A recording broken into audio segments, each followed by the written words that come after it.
नमस्कार, मैं हूं संजय कुमार। बाल विकास परियोजना की एक और सबसे बड़ी जिम्मेदारी सरकार को उठानी चाहिए। जैसे ही आंगनबाड़ी वर्करों का कोई भी पर्व त्योहार आता है, उसमें या तो सरकार उन्हें बड़े पैमाने पर कोई काम लगा देते हैं या फिर उनकी जो सैलरी है वो सैलरी नहीं दे पाते हैं। सैलरी जो है रोक दी जाती है। अब पता नहीं क्यों, ये तो सरकार ही जाने। लेकिन हमारी जो बात होती है आंगनबाड़ी सेविका और सहायिका से, वो कहती है कि कैसे इस समय को हम गुजारे जो कि पर्व का समय है और पर्व के समय में उन्हें सैलरी नहीं मिल पा रहा है। अब दशहरा पूजा समाप्त हुआ है, दशहरा पूजा के बाद दिवाली है, दिवाली के बाद छठ है, और इन सब भी में सरकार को ये चाहिए क्या कि बाल विकास परियोजना की कर्मचारी को भरपूर सहयोग देना। चूंकि इसलिए सहयोग के द्वारा जो भी आय आता है वो सामाजिक काम में तो लगता है, ये साथ साथ पारिवारिक खर्च भी होता है। परिवार में भी जो है बहुत सारे चीज़ों को मेंटेनेंस करना पड़ता है, और जिसका नतीजा है कि सरकार लापरवाही करता है। चलिए आगे आपको बताने की कोशिश करते हैं कि हुआ क्या है। सेविका और सहायिका की लगातार मेरे मोबाइल पर फ़ोन आया और कहा कि सर, इस बार की कोई खबर ऐसा बताइए जिससे आंगनबाड़ी सेविका सहायिका की पर्व में जो है कोई सहूलियत भरी सौगात अगर सरकार ने कोई भेजा है तो बताइए। मैंने पूछा कि आखिर आप लोग ऐसा क्यों कह रहे हैं, कारण क्या है, जबकि सरकार आप लोगों को तो हेल्प करता ही है, लेकिन कारण क्या है कि इस बार भी जो है आप लोग इस प्रकार की बातें कर रहे हैं। साफ साफ तौर पर सेविका और सहायिका बताती है कि जब जब पर्व होता है या जब जब चुनाव की समय होता है तो सरकार हम लोग का जो है वेतन रोक दिया जाता है, और वेतन हम लोगों को सही समय पर नहीं दिया जाता। मैंने पूछा कि सही समय पर अगर वेतन की बात अगर करें तो ये तो सरकार को आखिर कारण क्या है कि नहीं दे पा रहा है। अब एक बार नहीं, चूंकि बार बार की बात आ रही है सामने कि सरकार जो है समय समय पर इनके वेतन में कोई भी सहूलियत नहीं देता है।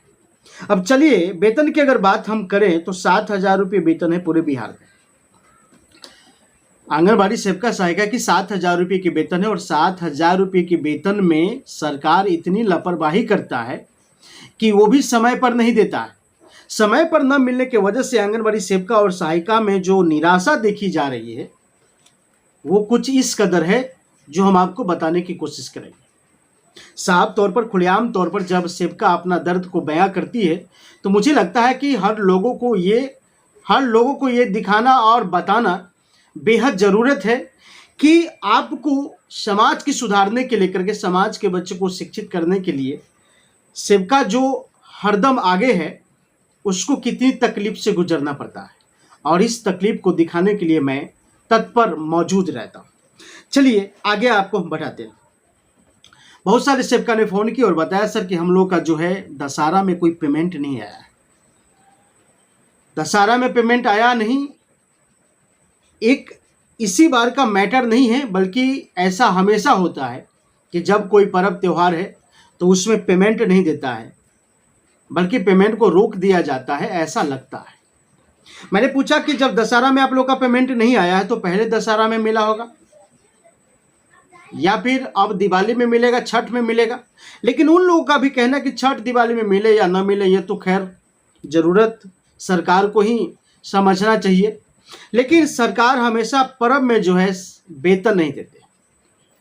मैं पूछा कि अगर वेतन नहीं मिलता है फिर आप लोगों का समस्या सॉल्व कैसे होता है। कहा कि बड़ी मुसीबत से गुजरना पड़ता है। कभी कभी तो ऐसे होता है कि बच्चों को खाने पीने पर भी जो है बहुत सारा दिक्कत होती है, या फिर पर्व त्यौहार में जो लोग खुशियां मनाते हैं, घर में जो अपने बच्चों को मेंटेनेंस करते हैं, वो भी मेंटेनेंस नहीं हो पाता है। तो लगातार हमने ये कहने की कोशिश किया कि सरकार से आप लोग आवाज़ उठाइए। कहा कि सरकार से क्या हम लोग आवाज़ उठाएं। आवाज़ उठाने के बावजूद भी सरकार अपनी ही मर्जी की चलाता है, अपनी मर्जी को सुनता है। तो यहाँ तो किसी को सुनता नहीं है। लेकिन अगर सरकार की अगर बात करें हम, अगर बिहार सरकार की अगर बात करें तो नीतीश कुमार जी 7,000 रुपये पेमेंट देते हैं, लगभग 7,000। और 7,000 पेमेंट में आप समझ लीजिए कि एक सेविका सहायिका के घर में, सहायिका की तो कम है, सहायिका की तो 4,000 है और सेविका की जो है 7,000 रुपये। अब 4,000 और 7,000 के बीच का क्या अंतर है वो आप समझ लीजिए।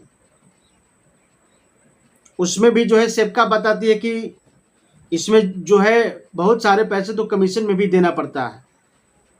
उसके बाद बहुत सारे रुपयों में तो पता नहीं सरकार क्या मतलब सिस्टम लगा रखा है कि जब तक 7,000 रुपये वेतन पाने के लिए, इसका वाउचर बनवाने के लिए CDPO या फिर इसका JE ये सब जो बनाता है ना, वो सभी कुछ न कुछ दक्षिणा ले लेते हैं। लेकिन इसका कोई भी एविडेंस जो है देने के बावजूद भी सरकार इस पर कोई एक्शन नहीं लेता है, बहुत सारे छूट हो जाता है। चलिए आगे आपको बताने की कोशिश कर रहे हैं।